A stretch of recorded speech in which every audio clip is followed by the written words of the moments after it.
আমরা তো গতকালকে স্কুল বন্ধ করে যথারীতি তালা বন্দি করে আমরা স্কুল থেকে আমরা যাই বিকাল 4:30 নাগাদ স্কুল ছুটি হয়। আজকে মর্নিংয়ে যারা আমার প্রাইমারি সেকশনে যারা ইনচার্জ আছেন ওনারা আসলেন 6:10 নাগাদ।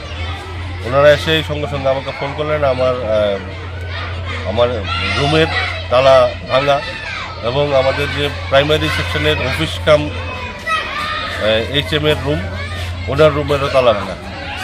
আমরা বুঝলাম যে এখানে নিশ্চয়ই রাতে কোনোরকম একটা চুরি বা এই ধরনের কোনো একটা ঘটনা ঘটেছে। যথারীতি আমরা সঙ্গে সঙ্গে পুলিশকে কল করি, পুলিশ আসেন। আমরা পুলিশের উপস্থিতিতে দেখলাম ভিতরে আমাদের যতগুলি আলমারি ছিল ইম্পর্টেন্ট ডকুমেন্ট প্লাস আমাদের কিছু স্কুলের রেগুলার ফান্ডিংয়ের ব্যাপার আছে, এগুলি ভাঙা, সবগুলি ভাঙা। ইভেন প্রাইমারি সেকশনের যে আলমারিগুলি ছিল প্রত্যেকটা লকার ভাঙা।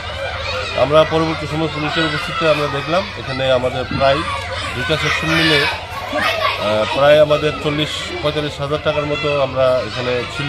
বিভিন্ন ফান্ডের ছোট এডিশনাল ফান্ড যেগুলি বিভিন্ন স্টুডেন্ট কালেকশন এগুলি আমরা নেই। আসলে ঘটনাটা রাতের আধারে আমরা পরবর্তী বুঝতে পারলাম যে এটা চুরির উদ্দেশ্যেই কে বা কারা আসলো।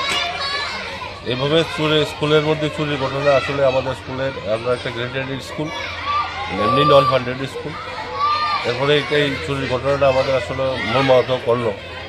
আমরা আশা করছি, আমরা পুলিশের সহযোগিতা চেয়েছি। আমরা আশা করছি পুলিশ সঠিক তদন্তের মাধ্যমে এর একটা ভিত করবেন, আমাদের স্কুলকে সহযোগিতা হাত বাড়াবেন।